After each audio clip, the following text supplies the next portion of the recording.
ஆண்டவராகிய இயேசு கிறிஸ்துவின் பிறப்பின் நாட்களிலே தூதர்கள் வந்து தேவனை துதித்தார்கள் என்று வேதம் சொல்கிறது. இன்றைக்கு நீங்களும் நானும் அந்த தூதர்களுடைய ஸ்தானத்தில் இருந்து தேவனை துதிக்கும்படிக்கு நாம் அழைக்கப்பட்டிருக்கிறோம். அந்த பெரிய ஸ்லாக்கியத்திற்காக நாம் நன்றி செலுத்துவோம். தொடர்ந்து இந்த செய்தியில் இணைந்திருங்கள். முடிவிலே நான் உங்களுக்காக ஜெபிக்கிறேன். இப்படி ஒவ்வொரு இடத்திலேயும் தேவனுடைய பிள்ளைகள் முழுமையா நம்ம வாசிக்கலாம், படிச்சுட்டே போலாம். பார்ப்போம். 45வது வசனத்தை வாசிக்கும் பொழுது, பாடகரும் வாசல் காவலாளரும் தாவீதும் அவன் குமாரனாகிய சாலமோனும் கற்பித்தபடியே தங்கள் தேவனுடைய காவலையும் சுத்திகரிப்பின் காவலையும் காத்தார்கள். அப்போ தாவீதும் ஆசாபும் இருந்த பூர்வ நாட்களில் பாடகரின் தலைவரும் வைக்கப்பட்டு தேவனுக்கு துதியும் தோத்திரங்களும் செலுத்துகிற சங்கீதங்கள் திட்டம் பண்ணப்பட்டிருந்தது என்று பார்க்கிறோம்.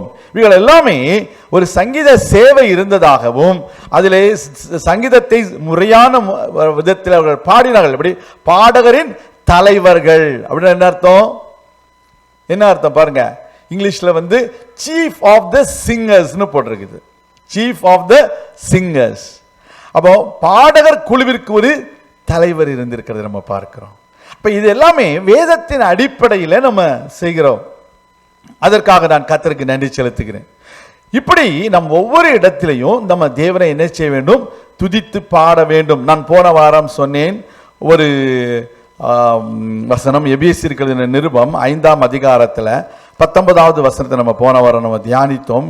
அதை மறுபடியும் நான் நினைப்பூட்ட விரும்புகிறேன். கர்த்தருடைய சங்கீதங்களினாலும் கீர்த்தனைகளினாலும் ஞான பாட்டுகளினாலும் ஒருவருக்கொருவர் புத்தி சொல்லிக் கொண்டு உங்கள் இருதயத்தில் கர்த்தரை பாடி கீர்த்தனம் பண்ணி. ஆமென். அப்ப பாருங்க, இங்கிலீஷ்ல பாத்தீங்கன்னா நம்ம இன்னைக்கு நம்ம சங்கீதங்கள், அதாவது சங்கீதம் சொல்லப்படுது, வேதாகமத்தில் சொல்லப்பட்ட சங்கீதம் அல்லது மியூசிக் என்று சொல்லிக்கொள்ளலாம். அடுத்தது ஹிம்ஸ், அடுத்தது ஸ்பிரிச்சுவல் சாங்ஸ்.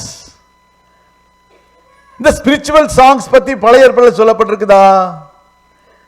இல்ல, அந்த வேர்டு சொல்லல. பட் துதியை குறித்தும் ஸ்தோத்திரத்தை குறித்தும் சொல்லப்படுது. ஆனா ஆவியில நிரம்பி நம்ம தேவனை பாட வேண்டும். அதுதான் ஆவிக்குரிய பாடல்கள், அதுதான் ஸ்பிரிச்சுவல் சாங்ஸ். இதுல போடுறது spiritual songs singing and making melody in your heart to the Lord. அப்போ தேவனுக்கு உங்கள் இருதயத்தில் கூட என்ன செய்ய முடியும்?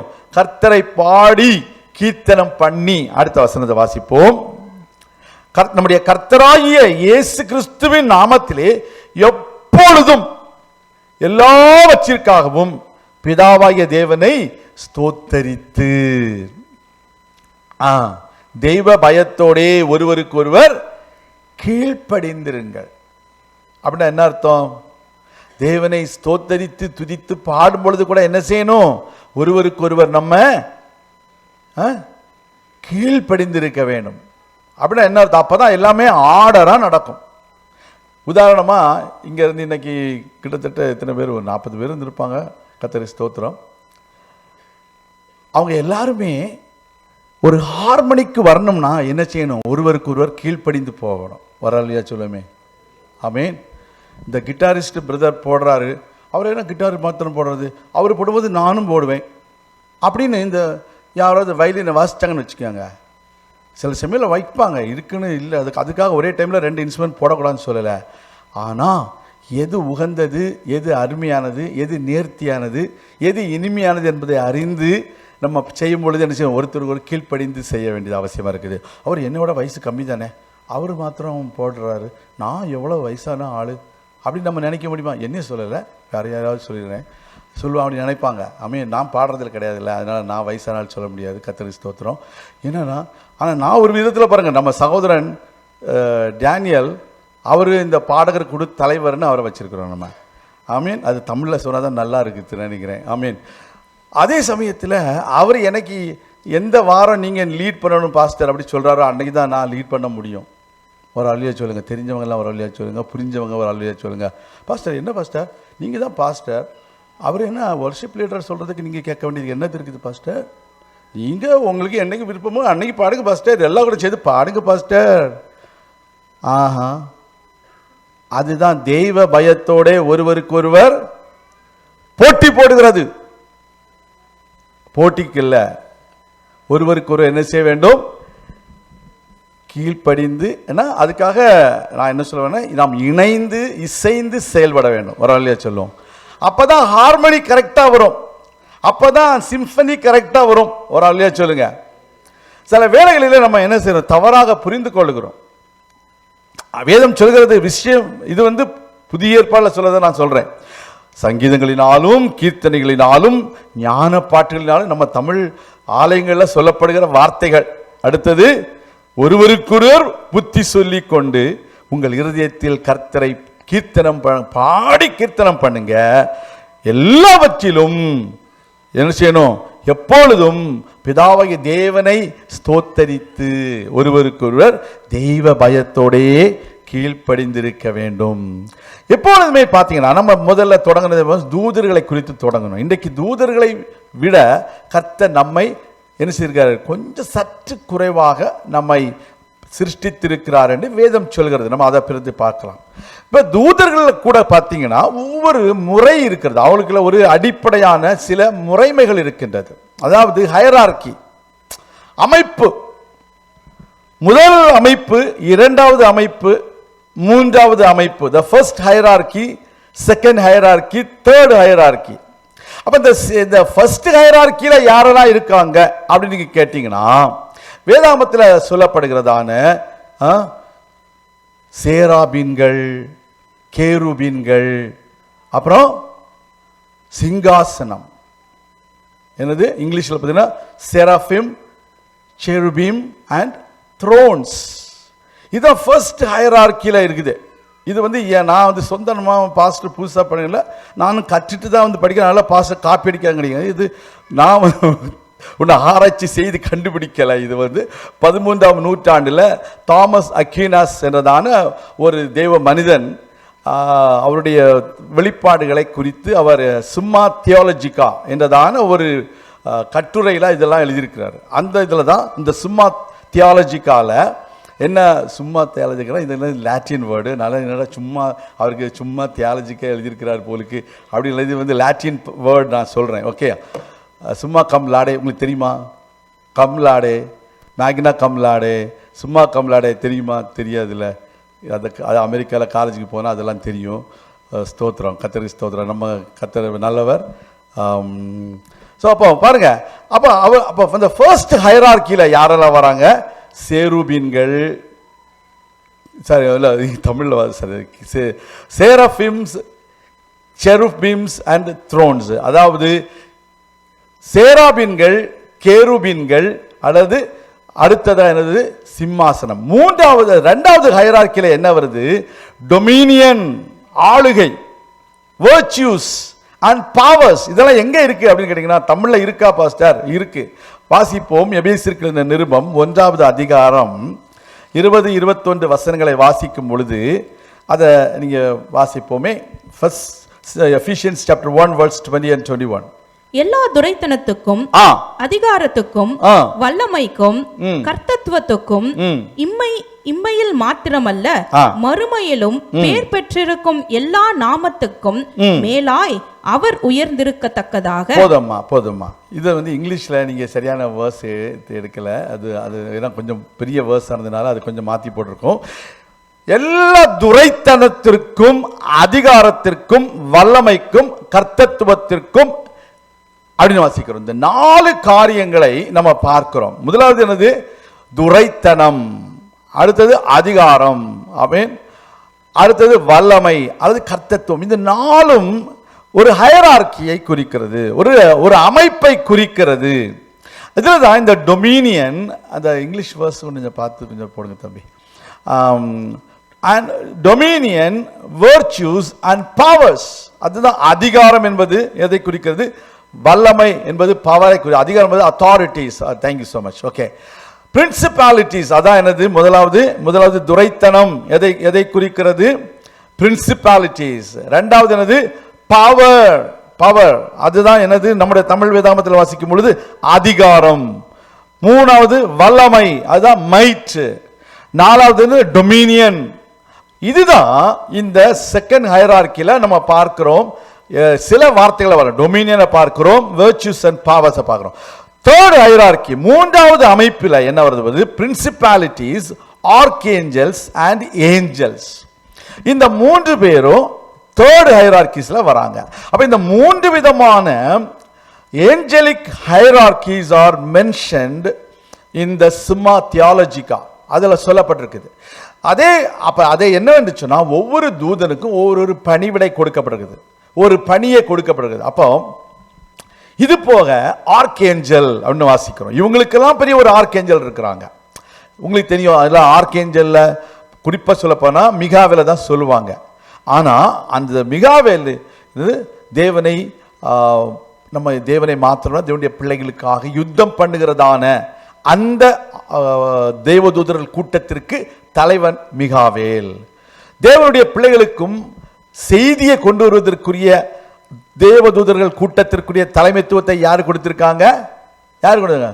கேப்ரியலுக்கு. தேங்க்யூமா. காப்ரியலுக்கு கொடுத்திருக்கிறாங்க. தேவனை ஆராதிக்க வேண்டும் என்று சொல்லி தேவன் யாருக்கு அந்த பொறுப்பை கொடுத்திருக்காரு?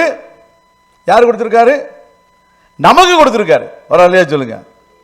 ஒரு காலத்தில் லூசிபர் இருந்தான், இப்ப அவன் இல்லை. இன்னைக்கு நீங்களும் நான் தான் தேவனை ஆராதிப்பதற்கு தெரிந்து கொள்ளப்பட்டிருக்க தேவனுடைய பிள்ளைகள். அல்லேலூயா. அப்ப நான் என்ன சொல்ல வரேன், நீங்களும் நானும் இன்றைக்கு தேவ தூதர்கள் குறிப்பிட்ட ஒரு ஆராதிப்பதற்கென்று அந்த பணியை செய்வதற்கென்று தேவனால் குறிக்கப்பட்ட தேவதூதர்கள் பூலோகத்திற்கு தள்ளப்பட்டு போனதுனால, பெருமையினாலையும் அகங்காரத்தினாலையும் அவர்கள் தள்ளப்பட்டு போனதுனால தேவன் உங்களையும் என்னையும் அந்த தேவதூதர்கள் கூட்டத்தில் தேவனை ஆராதிக்க தெரிந்து கொண்டிருக்கிறார். விசுவாசிகள் சொல்லுங்க. அப்ப ஒன்று அறிந்து கொள்ள வேண்டும், நீங்களும் நானும் தேவதூதர்களுடைய பொறுப்பை அல்லது பணியை செய்யும்படிக்கு தேவனால் தெரிந்து கொள்ளப்பட்டவர்கள். ஹல்லேலூயா. அதனால நம்ம ஆராதிக்கிறதை குறித்து ஒரு நாள் நீங்கள் கவலைப்படக்கூடாது.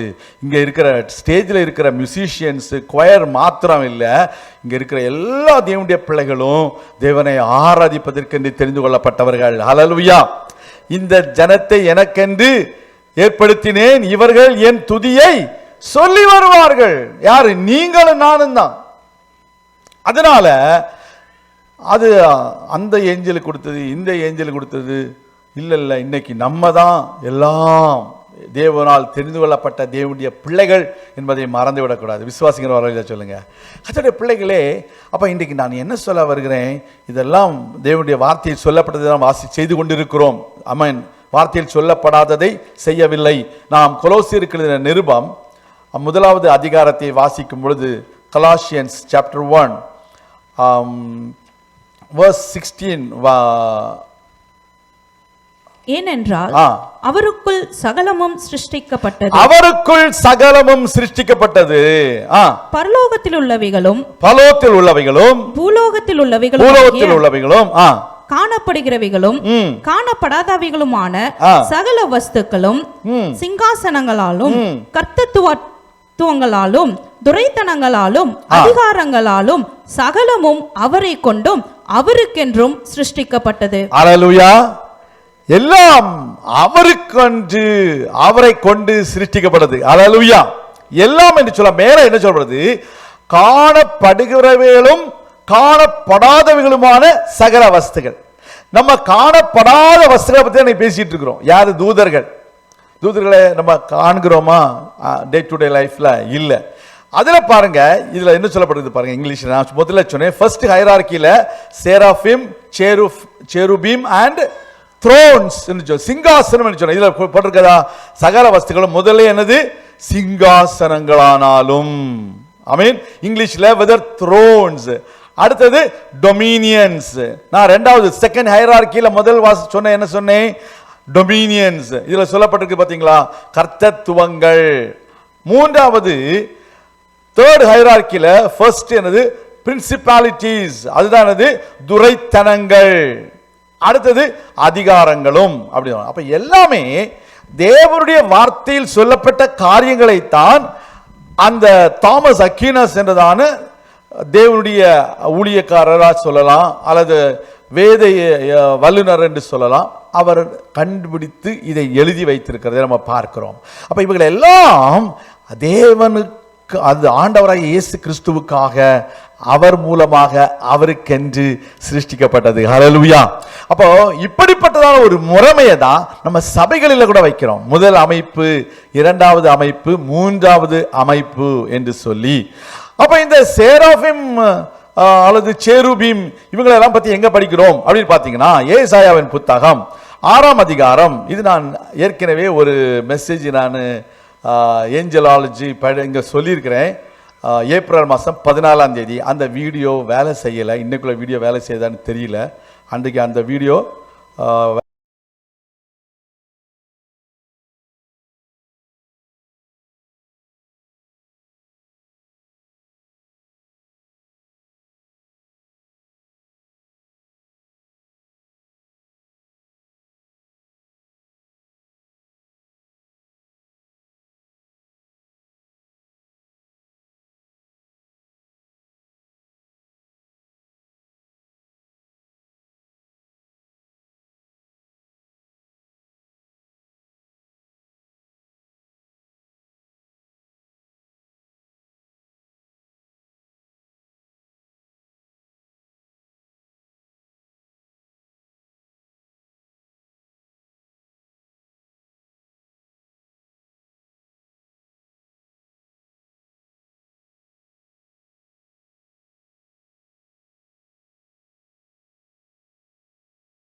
அந்த நாட்களில் என்ன சொல்றாங்க, தேவனுடைய ஊழியத்தை இந்த சங்கீத சேவை செய்வதற்கென்று நிரந்தரமாக பாடகர்களை வைத்திருந்தார்கள். இவர்கள் இரவும் பகலும் தங்கள் வேலையாகிய இந்த பாடலை செய்து வந்தார்கள். அல்லேலூயா சொல்லுவோம். சத்தமா பாடணும், சந்தோஷமா பாடணும். அவன் அது ஒன்லி ஞாயிற்றுக்கிழமை தான் பாடணும் இல்லை. எல்லா நாளும் பாடணும், இரவும் பகலும் பாடணும். சாயங்காலம் விளக்கு வச்சா பாடக்கூடாதுன்னு எங்கேயாவது கதை இருக்குதா? விளக்கு வச்சாச்சுன்னா பாடாத, விளக்கு வச்சா பாடாதான்னு சொல்லிடுவாங்க. என்ன தெரியுமா? ஏதோ வந்துருமா உள்ளால. நம்ம பாடினாலே ஆண்டவருடைய பிரசன்னம் தான் வரும். விசுவாசிங்க இல்லையா சொல்லுங்க? வேற எதுவும் வராது. கர்த்தருக்கு ஸ்தோத்திரம். அதை நம்ம கொஞ்சம் தியானிக்க வேண்டும். கர்த்தருக்கு ஸ்தோத்திரம். அப்போ இன்றைக்கு உலகத்தில் எஸ்ராவின் புத்தகத்தில் இல்லை, பைபிளில் எஸ்ராவின் புத்தகத்தில் மூன்றாவது அதிகாரம் 11வது வசனம் வாசிப்பாங்க. எஸ்ரா 3:11.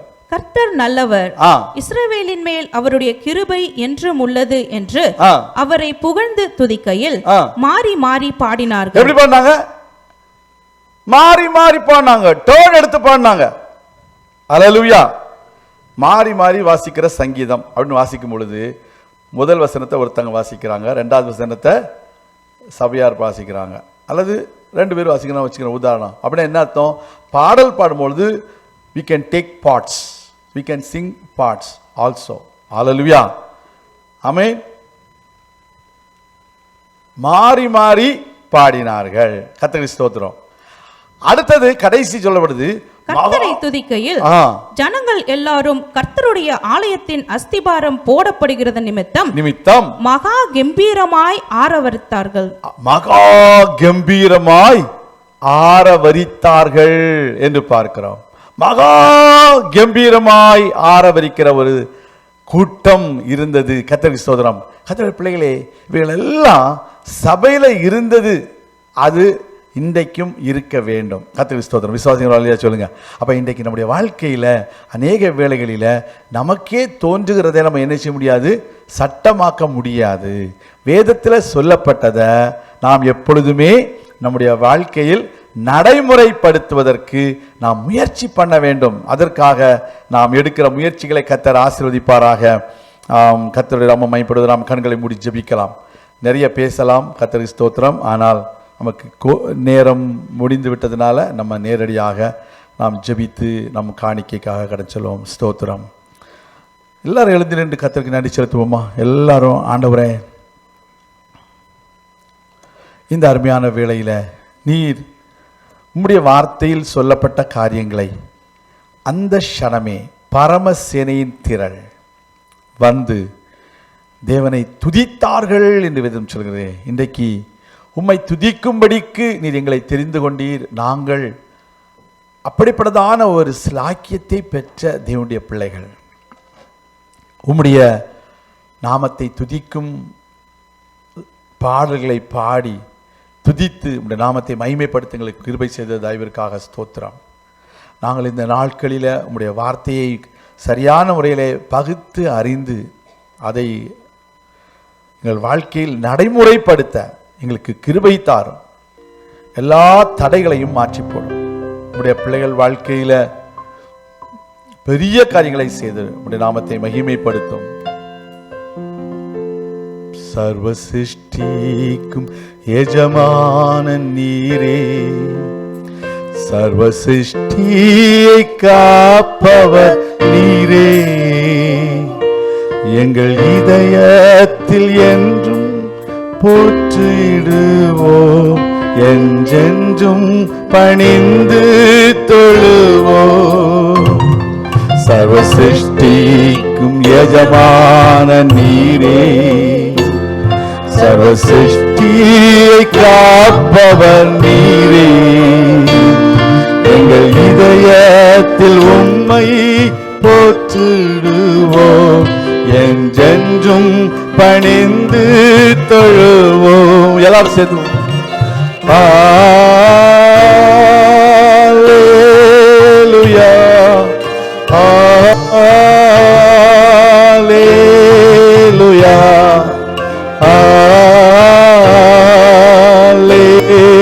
ஹல்லேலூயா,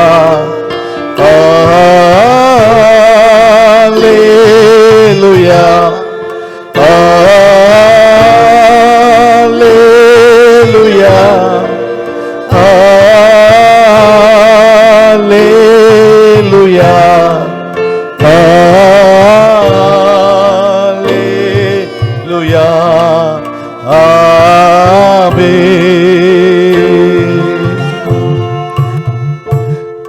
வானம் பூமி ஒழிந்து போனாலும் உம் வார்த்தை என்றும் மாறாதே.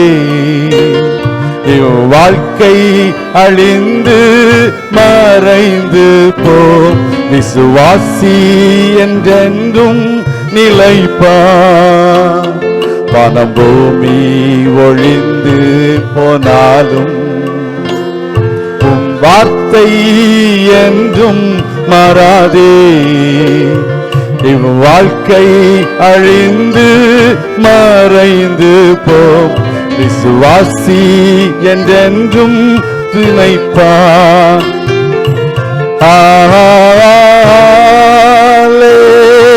ஹல்லேலூயா, ஹல்லேலூயா,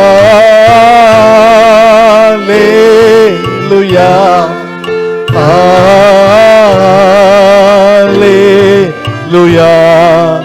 ஹல்லேலூயா,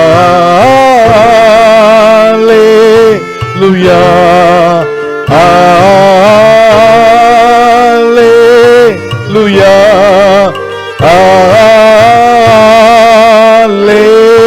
ஹல்லேலூயா, ஹல்லேலூயா,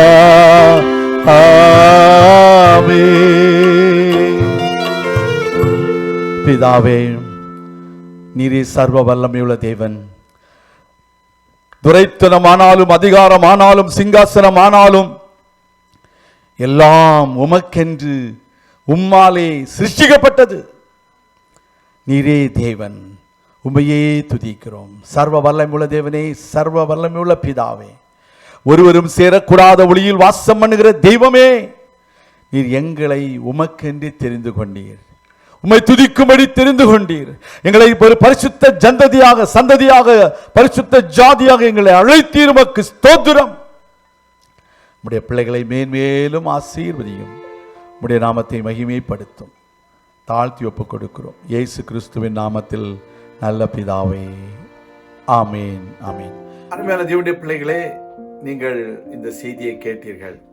நிச்சயமாக அது உங்களுக்கு பிரயோஜனமாக இருந்திருக்கும்.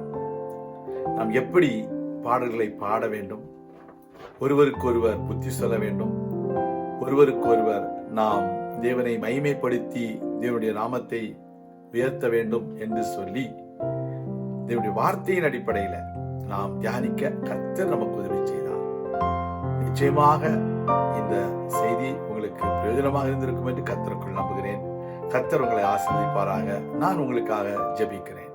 எங்கள் அன்பின் பரலோக பிதாவே, உம்முடைய பிள்ளைகளாகிய நாங்கள் உம்மை துதிக்கவும், உம்மை போற்றவும், உம்மை புகழவும் எங்களை தூதர்களுடைய ஸ்தானத்தில் தெரிந்து கொண்ட தயவிற்காக உமக்கு ஸ்தோத்திரம்.